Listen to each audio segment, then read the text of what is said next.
Hello, friends, and welcome to another edition of Strictly Sports right here on the Tone 25 on YouTube and StreamYard.com.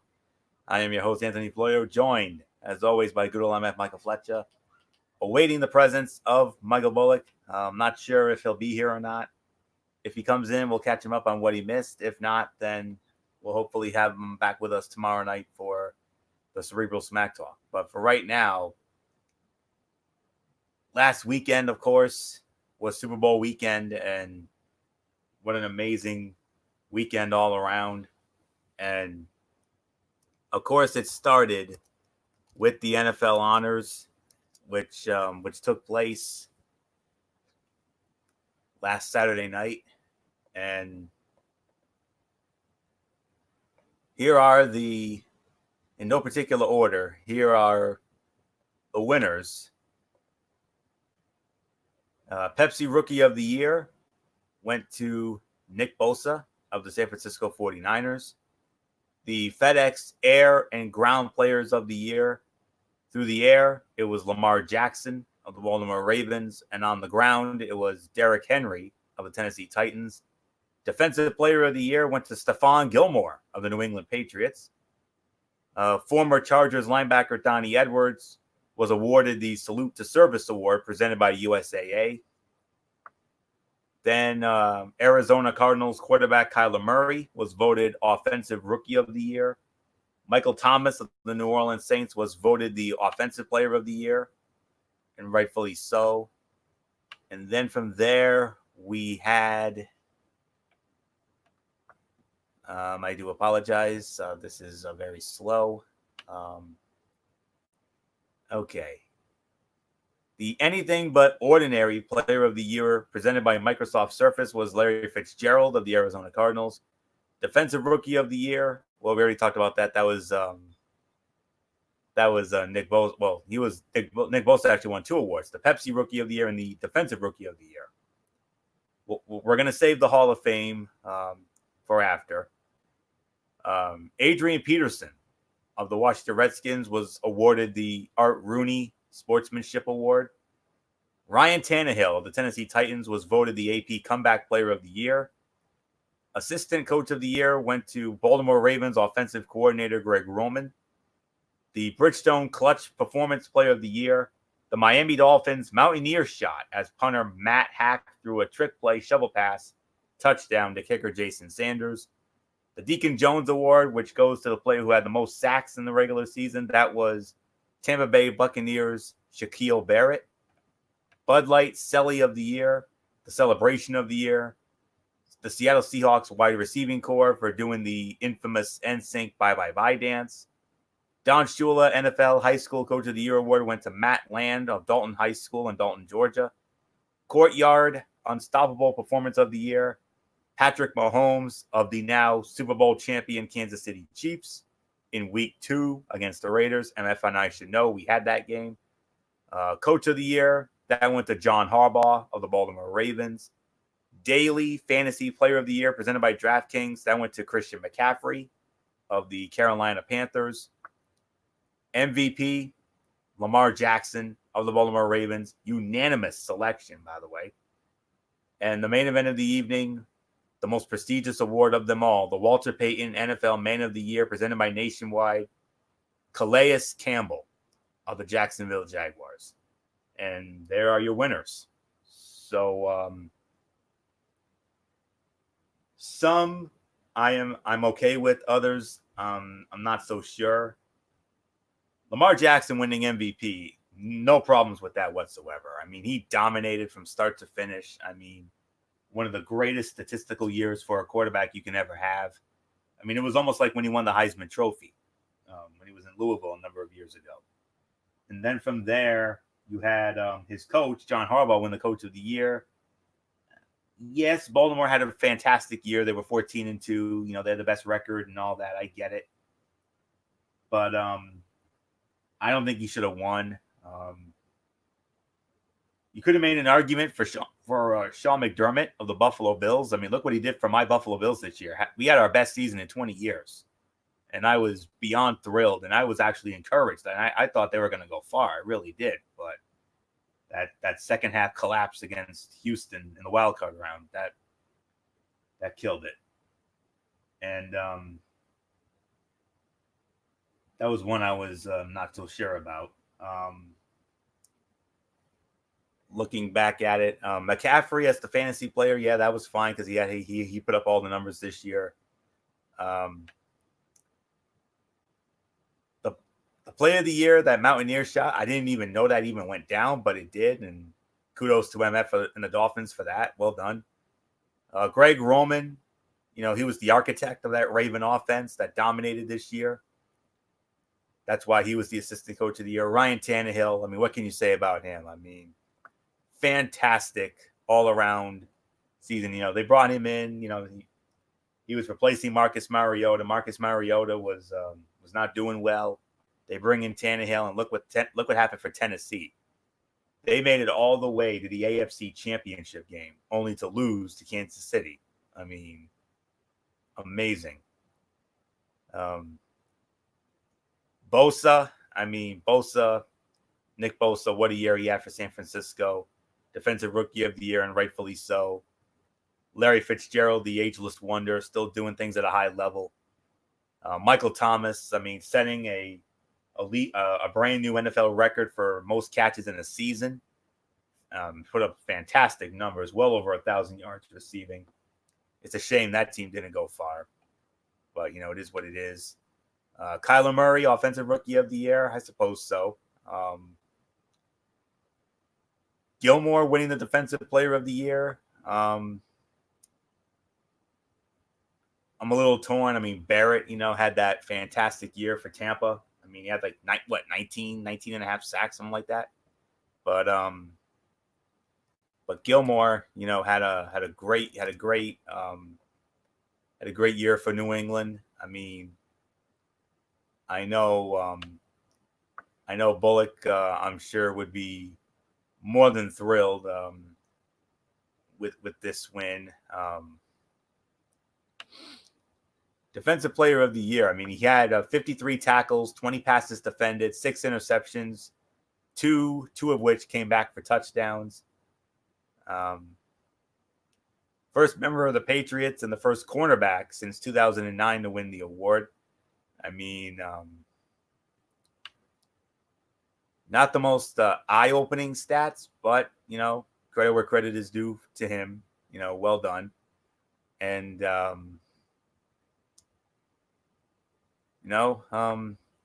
don't really have much more here. I'm not going to go through everything. Calais Campbell, what he did for his community. That was a great story.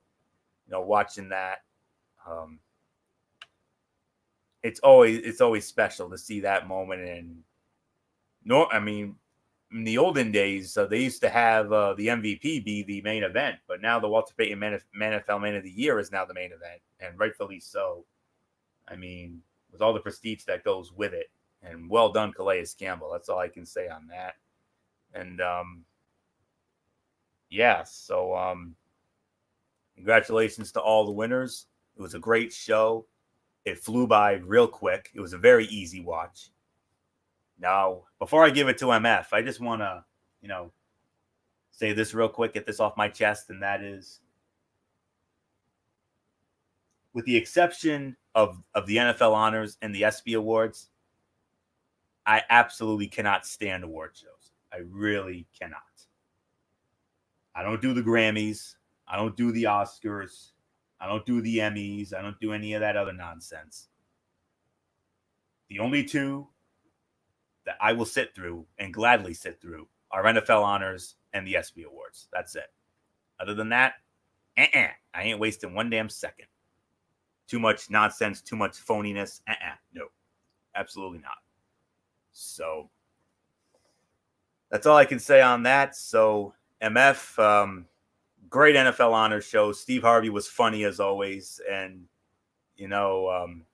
that show just, it is such an easy watch. That's why I love watching it every single year. And your thoughts on on the winners. Do you agree with some? Do you disagree with some like I did?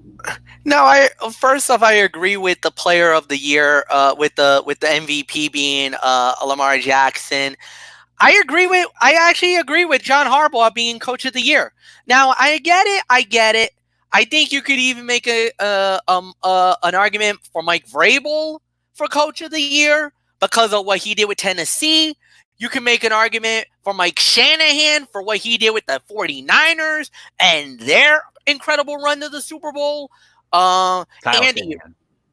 Kyle Shanahan, sorry. Andy Reid. I mean, he deserves at least a look at it. So no, I get it. I got nothing wrong with that. Offensive Player of the Year, Michael Thomas. A lot of the times this goes to a quarterback, but here's the thing. I don't think if Lamar Jackson won MVP, they were not going to give him the Offensive Player of the Year. They weren't going to give him two at the same time. That hardly ever happens. So Michael Thomas gets that. Defensive Player of the Year, no arguments for me with the Patriots. Stephon Gilmore has been killing it all year long. Rookies of the Year being Nick Bosa and Kyler Murray, good decisions, nothing wrong with that. Comeback Player of the Year had to be Ryan Tannehill. Had to be Tannehill. There was no other person that I thought was Comeback Player of the Year. I don't care about all the others except for the Walter Payton Man of the Year that went to Calais Campbell. Look, congratulations, man. What he did in his community, especially in Jacksonville, and what he continues to do day in and day out, it is the most prestigious honor of all in the NFL, and well-deserved honor for him. Congratulations to all the winners. So nothing more to say. Anthony Floyo, it's yours. And now we're going to get into what we already talked about, the Centennial Hall of Fame class. We talked about that some time ago. The 5 modern day inductees. These were the 5 we were waiting for. And they are in no particular order: Steve Atwater, Isaac Bruce, Steve Hutchinson, Edgerrin James, and Troy Polamalu. So those are your winners. Now, before I give it to MF, Steve, now I know there were some people who were debating about some of these guys that got in and the whole 9 yards, but let's run down the resumes. Steve Atwater played for 2 teams. He played for the Denver Broncos from 1989 to 1998, and then ended his career for 1 year in 1999 with the New York Jets. He won 2 Super Bowls with the Denver Broncos, 32 and 33. 8-time Pro Bowler, 90 to 96, and then in 98. 2-time first-team All-Pro in 91 and 92. A second-team All-Pro in 96. 2-time UPI first-team All-AFC in 93 and 95. The 1990s All-Decade team in the NFL and the Denver Broncos Ring of Honor. Retired with 1,180 tackles, 24 interceptions for 408 yards, 5 sacks.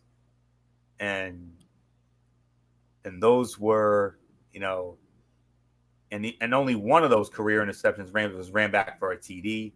But that's all there is to really say about Steve Atwater. Isaac Bruce, I mean, hey, for me, this was the one that I was hoping for. I mean, I loved watching him. But I'll get into my opinions in a minute. But I'm just running down the schematics, and then MF will take it for a spin. Played for the Los Angeles/St. Louis Rams from 1994 to 2007, and then from 2008 to 2009 was with the San Francisco 49ers. 1 Super Bowl championship, that was in 34. MF and I will never forget it for as long as we live, 20 years ago. 4-time Pro Bowler, 96 and then 99 to 01. Second-team All-Pro in 99. Led the NFL in receiving yards in 1996. His number 80 of the St. Louis Rams was retired. He retired with 1,024 career receptions, 15,208 receiving yards, averaging about 15 yards a catch, and 91 receiving touchdowns in the career of Isaac Bruce. Steve Hutchinson, one of the greatest offensive linemen in history, the Seahawks. Well, he played with two other teams. He was with Seattle from 2001 to 2005. 2006 to 2011 was with the Minnesota Vikings, and then in 2012 ended with the Tennessee Titans. 7-time Pro Bowler from 03 to 09. A 5-time first-team All-Pro, 03 and 05, and then 07 to 09. 2-time second-team All-Pro in 04 and 06. NFL 2000s All-Decade Team. A member. Now, I don't know if MF knew about this. A member of the 1997 national champion Michigan Wolverines. Mm-hmm. I'll take that as a yes. He knew about that. Big Ten Offensive Lineman of the Year in 2000 and unanimous All-American in 2000. He played 169 games and started all 169 games. No other numbers that I can find here, but that's the resume for Steve Hutchinson. And then Edgerrin James. I know a lot of people were back and forth about this one. Some felt he didn't deserve it in the whole 9 yards. I know it's probably going to lead into a debate in a minute, but here are the numbers. 1999 to 2005 with the Indianapolis Colts, 2006 to 2008 with the Arizona Cardinals, and 2009 with the Seattle Seahawks. 4-time Pro Bowler, 99, 2000, 2004, and 2005.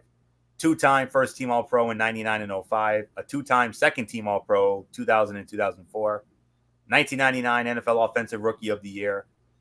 In 99 and 2000, he led the league in rushing yards. Into the Colts Ring of Honor. NFL 2000s All-Decade Team. It was the first team All Big East in 1998. Retired with 12,246 rushing yards, averaging 4 a carry, 80 rushing touchdowns. And on top of that, he had 433 catches for 3,364 receiving yards and 11 receiving touchdowns. And had some great years. I mean, especially with the Indianapolis Colts. And, that's all there is to say on that. And he has 5 Colt franchise records. Career rushing yards, 9,226. 64 career rushing touchdowns. A better career rushing yards a game average at 96.1. Most rushing yards in a single season with the 1,709 he had in the year 2000. And 5 years he had at least 1,000 rushing yards. Still don't think he deserves it? Well, we'll get into that in a minute. I think he does, personally. Maybe it was too soon. Maybe, I don't know. And then finally, Troy Polamalu. Wow. Played with one team his entire career. That was with the Pittsburgh Steelers, 2003 to 2014. 2 Super Bowl championships in 40 and 43.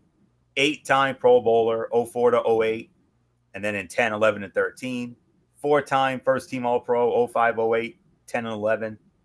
2-time second-team All-Pro in 04 and 07. 2010 NFL Defensive Player of the Year.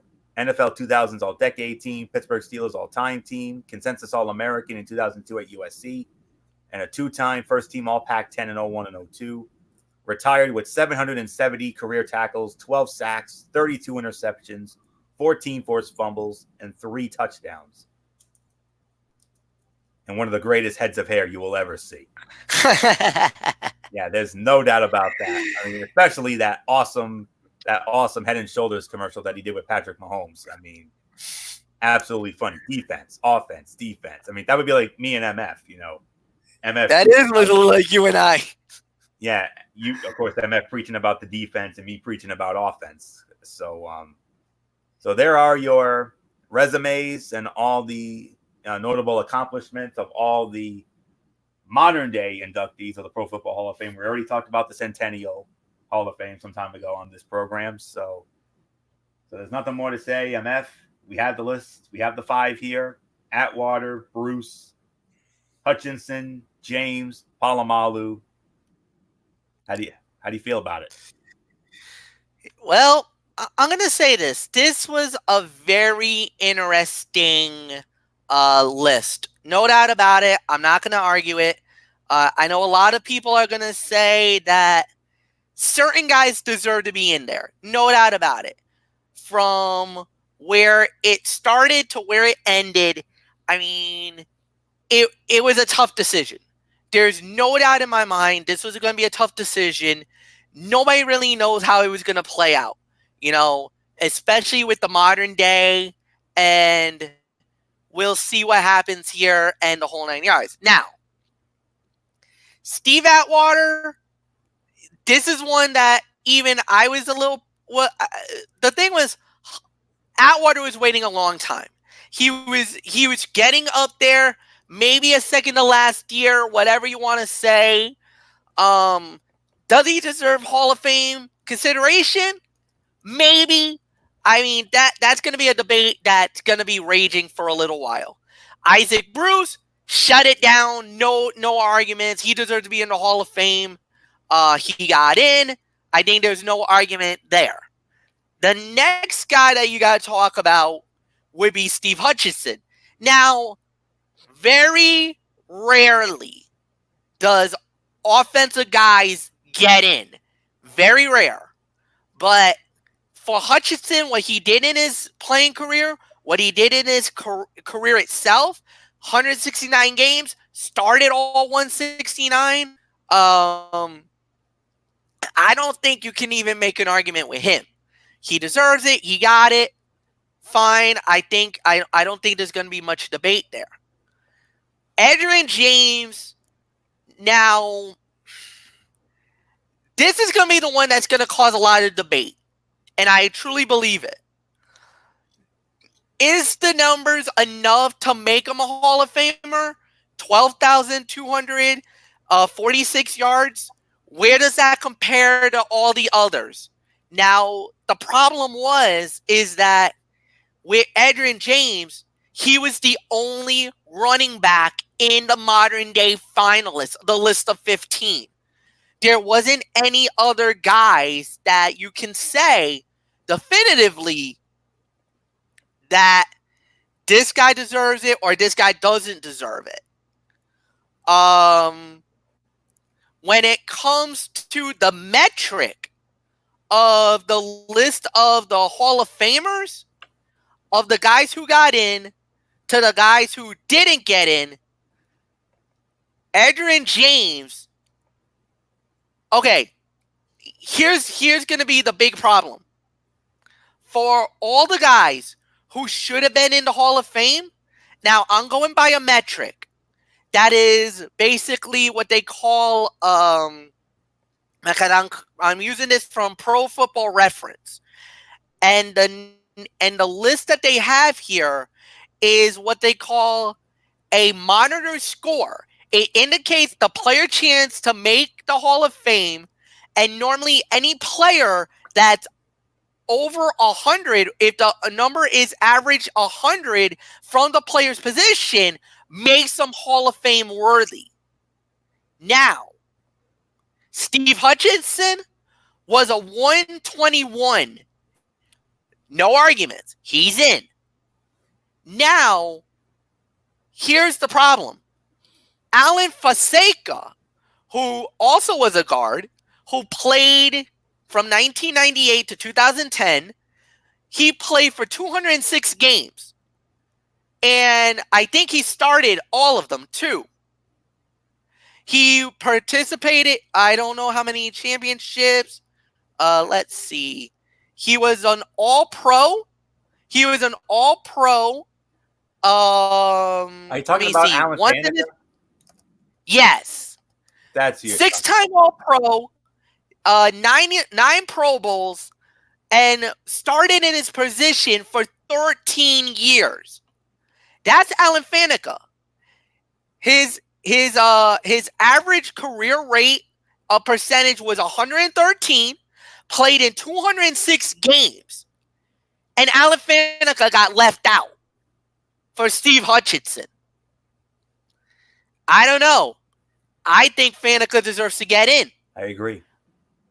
Here's another guy who got left out that I believe should have gotten in. And this is the biggest debate that I started the day that it started.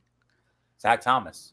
Zach Thomas, Miami Dolphins, and I believe he was a Dallas Cowboy at the end of his career. Yes. His Hall of Fame number is 112. 5-time Pro Bowler, 7-time Pro Bowler, 5-time All-Pro first team, 11-year starter, played for 184 games. The average was 115. Didn't get in. I'm sorry. I think that's a major debate. That's a major problem there. Isaac Bruce deserves to get in. No arguments. One other guy who I think could have gotten in. Sorry, Steve Atwater. But why not Reggie Wayne from the Indianapolis Colts? Out of the back cave. Why didn't he out of the back cave? Why the hell did he stay in the back cave? He deserves to be on his way to Canton. So, I mean, I'm not going to argue who deserves to be in. Troy Polamalu deserves it. First ballot Hall of Famer, no arguments there. Steve Hutchinson, I could make an argument no for him.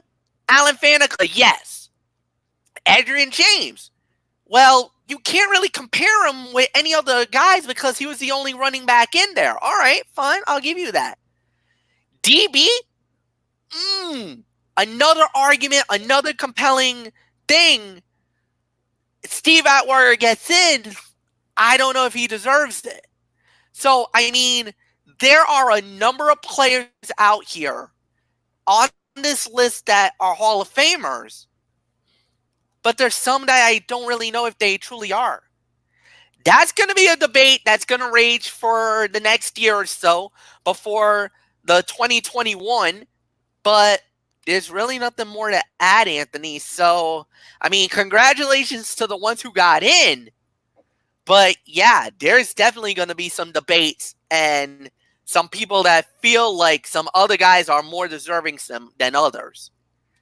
Fair arguments. We'll just have to wait and see. Anthony, it's yours. Yeah. Great argument there. Isaac Bruce, what he did with St. Louis was, the greatest show on turf. Is Torrey Holt a Hall of Famer yet?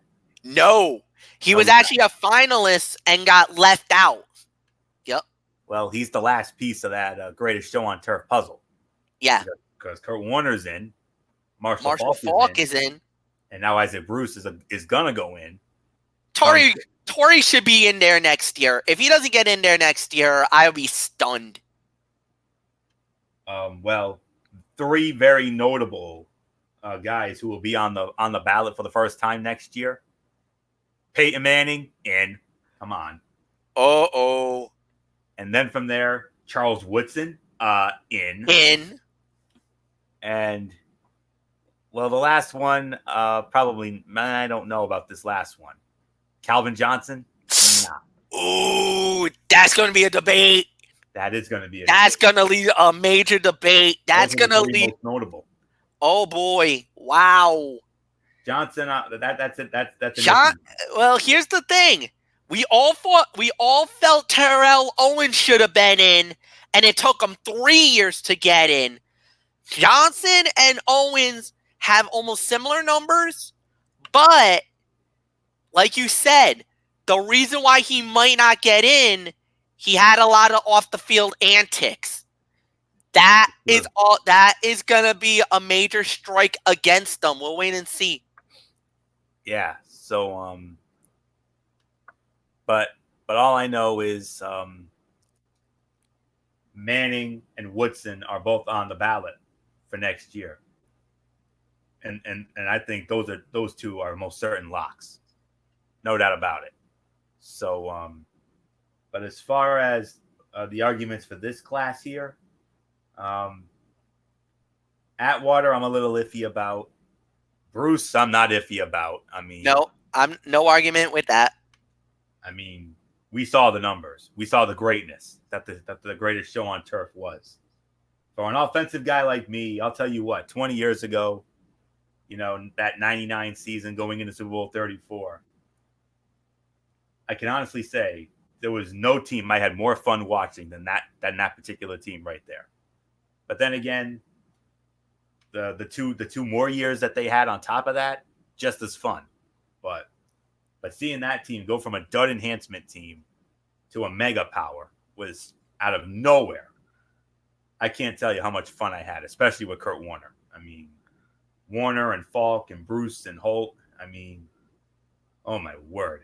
I mean, they made Sundays so much fun for me, back in our sophomore year of high school. I mean, it was just awesome. And we'll never forget. I mean, Isaac Bruce's most clutch moment, we'll never forget it. Super Bowl 34. Warner with that 73-yard bomb to Bruce that won it for him before the infamous 1 yard short. One of your greatest screaming Michael Fletcher moments of all time, MF, no doubt about it. Oh man, yeah, I remember that very well. 1 yard short. They did not get in. The St. Louis Rams has won Super Bowl 34. I mean, just amazing. I know there is the debate about Hutchinson, but here's the thing, though. Being a Hall of Famer is not all about the numbers. I mean, it's also about the impact that he made, not just for his team, but also for the community as well. And Steve Hutchinson, he did some things in Seattle. I mean, he was beloved in Seattle. So, I mean, he was a driving force behind that Seahawks team that got to Super Bowl 40. So he was the offensive lineman. He was the man who made life easier for the likes of Matt Hasselbeck and Sean Alexander. So I know that's another iffy one, but, it is what it is. Edgerrin James, I mean, he had several 1,000-yard seasons. I mean, 99 and 2000, and especially 99 and 2000. Those were the 2 years where I had a blast watching that kid. Let me tell you, he was amazing, unbelievable. I mean, those classic. I mean, I'll bring up another old school commentary moment, MF. Remember those classic Colton Dolphin games we used to do? Oh yeah, where Edgerrin James would just go off. I mean, what about that wild card game in Miami? Mm-hmm. Where I think he had almost 200 yards, if not 200 or more yards. It was almost 200 plus, yeah. But Miami ended up winning in overtime. So, but all those great years he had in Indy. I mean, had a couple here and there years with Arizona, and then he retired with Seattle. So, but I know that's going to be a debate, but I think with what he did for, getting that Colt team on the map with Peyton Manning and Marvin Harrison, I mean, that was a big three. And that was another team I had fun watching in 99, that Colt team. Another team that went from a dud to a mega power out of nowhere. So, the only reason why I would say he deserves it is because I'm an offensive guy, but, it is what it is. And then Polamalu, no, there's no doubt about this. He belongs in there. No doubt about it. I mean, many clutch interceptions.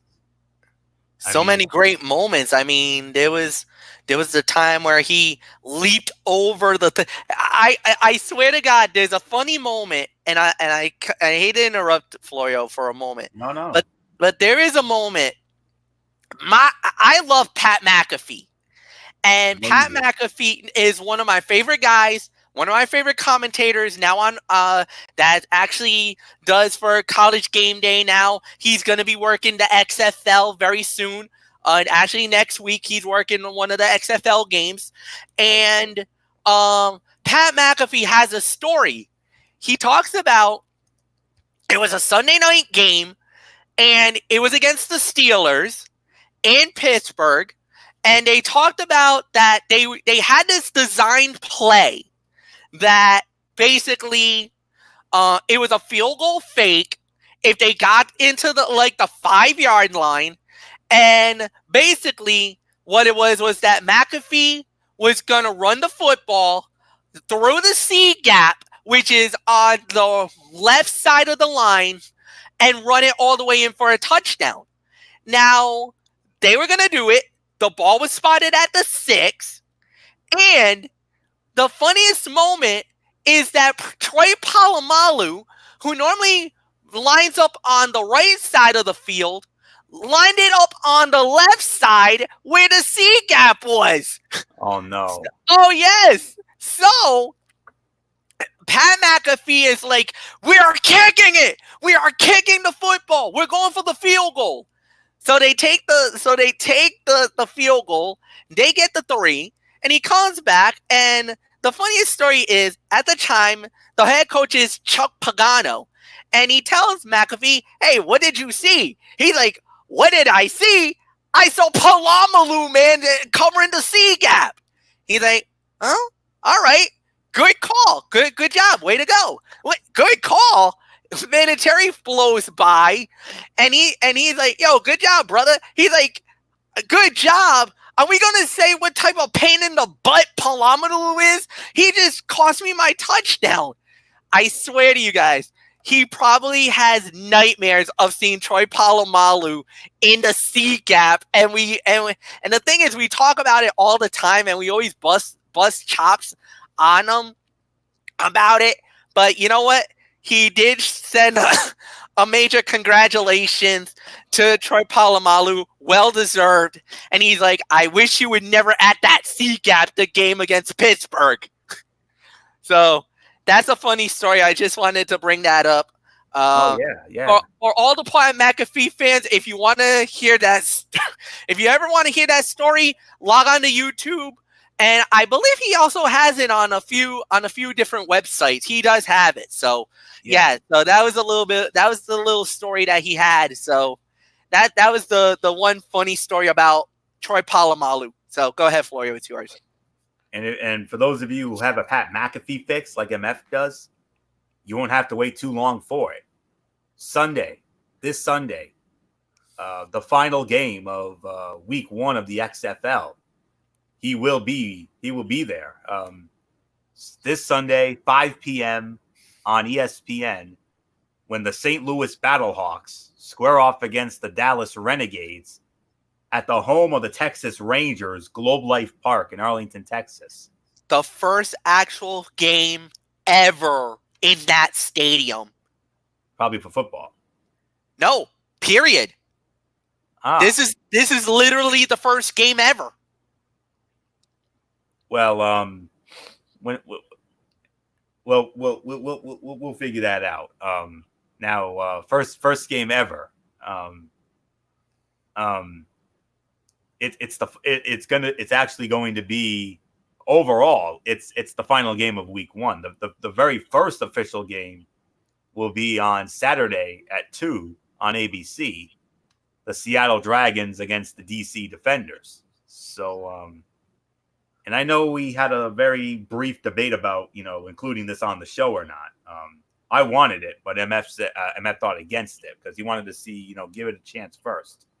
And if it's worth it, then and only then, I'm sure then we'll probably get more into the XFL. But I'm definitely going to be tuning in this weekend. There is no question about it. But for Pat McAfee, for all you McAfee maniacs out there like MF and everybody else, you can catch him Sunday at 5.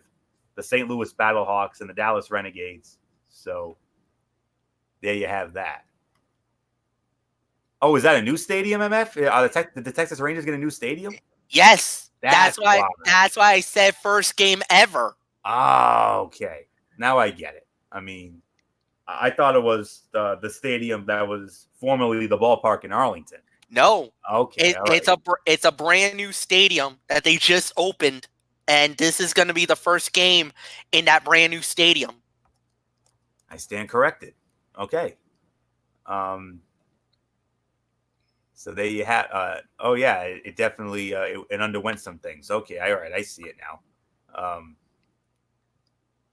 All right. So with all that being said, let's get into our main event of the evening. Super Bowl 54. it was the NFC champion San Francisco 49ers squaring off against the AFC champion Kansas City Chiefs. Hard Rock Stadium, Miami, Florida. An amazing game. I mean, we didn't know what to expect going in. I mean, especially after that dud game we had last year with the Patriots and the Rams in Atlanta. That made MF a very happy man, considering how that one went down. But not this time, buddy boy. Oh no, it was a more offensive game than last year. It was almost a 5-star classic before that pull away touchdown. That really was what did it. It was more like a 4.25, 4.5 star game, if I'm going to be honest with you. Agreed. Not quite the 5, but if they didn't get that, if it wasn't for that touchdown, then it would have been. But anyways, it opened up with the 49ers. 49ers opened the scoring with a field goal. It was a field goal that opened the scoring, made it 3-0, and then from there, just waiting for this. But then Kansas City. All right, here we go. Now we got it. Niners opened up with a field goal, made it 3-0. A 38-yard field goal by Robbie Gould. And then Patrick Mahomes with a 1-yard rushing touchdown. Extra point good, 7-3 Kansas City. And then Butker hits a 31-yard field goal, made it 10-3 Kansas City. And then San Francisco tied it up. Jimmy Garoppolo, a 15-yard touchdown pass to Kyle Juszczyk, tied the game at 10. And now it was 10-10 at the half. And then in the third quarter, San Francisco with a field goal. Robbie Gould, a 42-yard field goal, 13-10 San Francisco. And then late in the third, Raheem Mostert with a 1-yard rushing touchdown. Extra point good, 20-10 San Francisco. Going into the fourth, we're thinking it's over in the whole 9 yards. Not so fast. Patrick Mahomes with a 1-yard touchdown pass to Travis Kelce. Cuts the lead to 20-17. And then Patrick Mahomes with a 5-yard touchdown pass. And this one caused a lot of debate. Yeah. Was Williams in? Was Williams out? A lot of people said he was out. We even thought he was out. But at the end of the day, it was concluded that that he was in. He was in. So that made it 24-20 in favor of Kansas City. And then with about a minute or so to go, Damian Williams explodes for a 38-yard touchdown to ice the game and the Super Bowl for the Kansas City Chiefs. They win the game 31-20 and capture their first Vince Lombardi trophy in 50 years. Unbelievable. That's really all we can say on that. I mean, a great moment, a historic moment, well deserved. Patrick Mahomes. Now it was very debatable about who should have been the MVP and the whole 9 yards, but I mean, we could have made an argument for Damian Williams. I mean, Damian Williams had 17 carries for 104 yards and a rushing touchdown. Also had 4 catches and 29 yards for a touchdown. But it ended up going to Patrick Mahomes, who was 26 of 42 for 286 yards, 2 touchdowns. He did throw 2 interceptions, but I think what might have put it over the top was the fact that he also had a rushing touchdown of his own. Maybe that put him over the top. I don't know, but it's subject to debate, but those were the numbers. Tyreek Hill, 105 yards receiving. Sammy Watkins had so many clutch catches in that game, 5 for 98. Kelsey, a receiving touchdown. Williams, a receiving touchdown. 49ers had four sacks. Yeah, I believe they had 4 sacks on the night. Kansas City, Kansas City only had 1. But I do believe they also had they had 2 interceptions and a sack. 49er defense, 4 sacks and 2 picks. Garoppolo, 20 of 31, 219 yards, a TD and 2 picks. Mostert was completely shut down after exploding against Green Bay. You know, we all remember when he had the 220 yards and 4 TDs against Green Bay in the NFC Championship. Only 58 yards and a touchdown on the ground on 12 carries. And it had 1 catch for 2 yards. Juszczyk had the only receiving touchdown, 3 for 39. Bourne had the most yards with 42.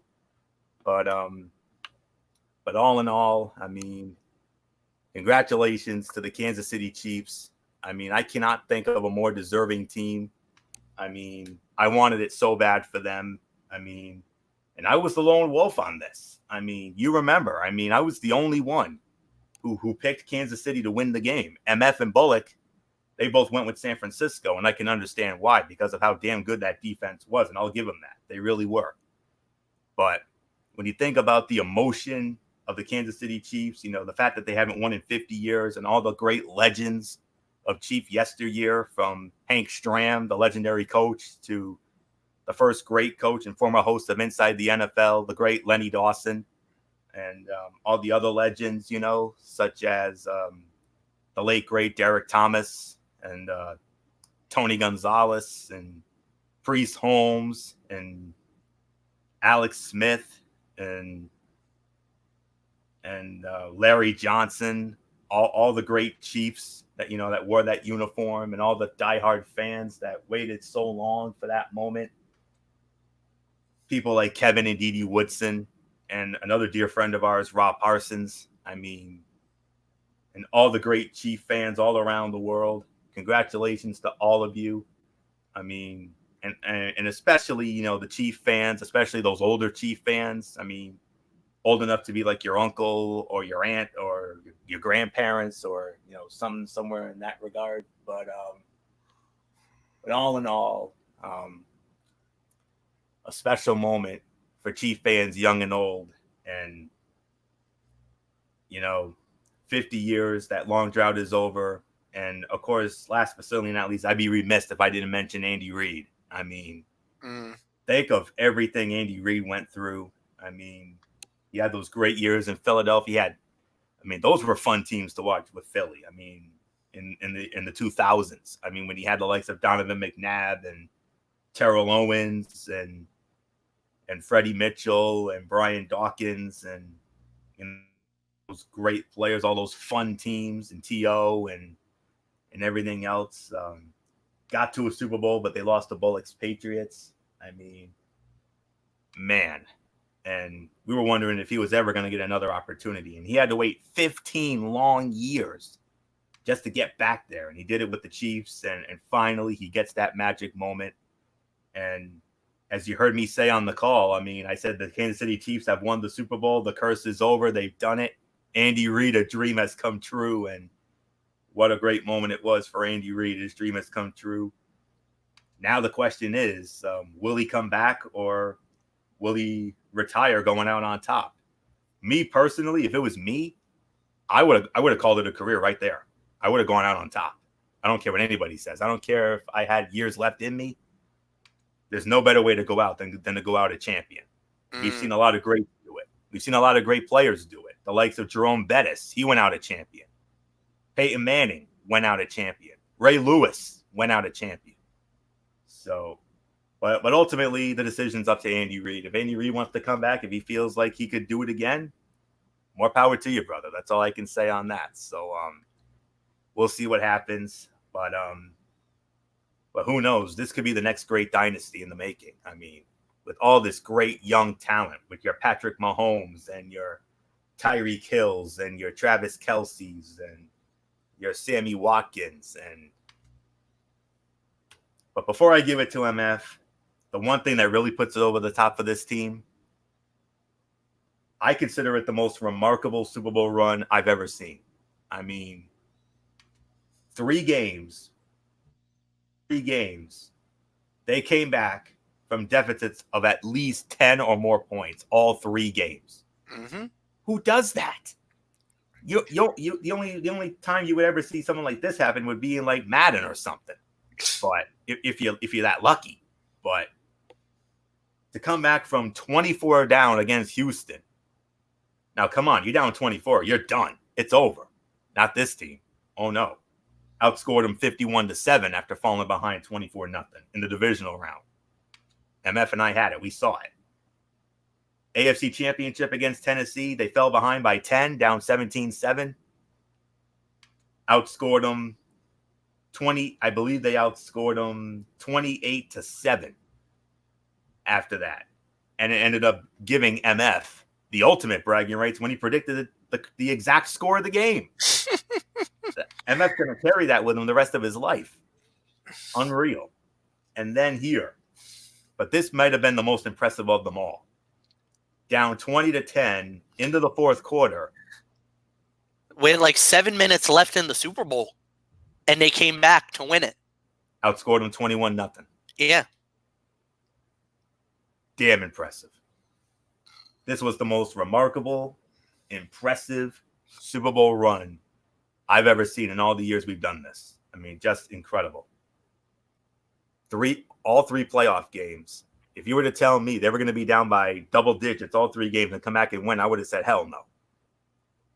But look who the team was. Come on, look at this. This team was like a video game, for Christ's sake. I mean, it was so fun to watch. I mean, just absolutely impressive. And as of right now, the Kansas City Chiefs are the odds-on favorites. The early favorites for Super Bowl 55 when we get to Tampa next year. They're currently 6-1. Right behind Baltimore at 7-1. And after that, San Francisco 8-1. Could we see KC and San Fran again next year? That's a very realistic possibility. Possible, yep. I mean, Buffalo and Dallas was the last back-to-back Super Bowl rematch we ever got, 27-28. But New Orleans is number 4 at 11-1. New England cracks the top 5, 14-1. Our teams are so far down. Well, MF's team, sorry, man. Currently, Miami is listed at 100-1. But there are 2 teams that are both at 200-1 and have the worst odds. Those 2 teams are the Washington Redskins and the Cincinnati Bengals. My Buffalo Bills are at 30-1, along with the likes of the Chicago Bears, the Tennessee Titans, the Houston Texans, the Oakland Raiders, and the LA Chargers. But all in all, the 2 teams that we just saw, Kansas City is the favorite. San Francisco not far behind at number 3. Only Baltimore's a little more ahead. Technically, you can say that San Francisco is the favorite coming out of the NFC. Absolutely. They are. Absolutely, San Fran's the favorite in the NFC. No doubt about it. So, all I know is come August, the road to Tampa will begin in Super Bowl 55. And apparently, CBS and NBC struck some sort of a deal. Michael Bullock told me about this. Mm-hmm. Originally, this was supposed to be NBC's year. But because of a deal that CBS and NBC struck, Super Bowl 55 is right back on the mothership next year. And then 56 will go to NBC. So that's very interesting. But who cares, man? We get it all next year.